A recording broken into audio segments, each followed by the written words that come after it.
Now, shifting gears, India is on course to take pole position as the fastest growing major economy in the world, beating out China. And as our Kim Ji-yeon explains, the rapid growth pace is not just coming on the back of the country's reform drive, but also slowing growth in China.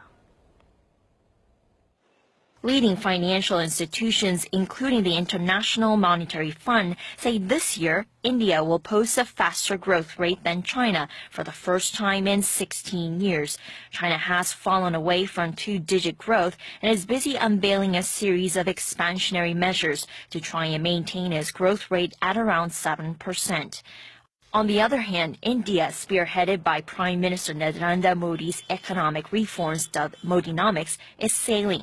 The IMF projects India's growth rate to reach 7.5% this year, thanks largely to an anti-corruption drive and measures that aim to attract investment to the country's manufacturing and infrastructure sectors.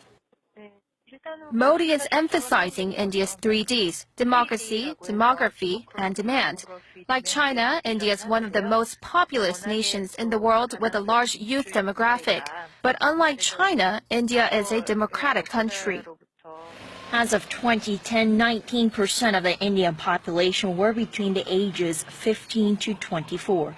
Despite these conditions, the researcher cautions that a shift towards economic powerhouses depends entirely on the government's commitment to carry out its economic reform plans.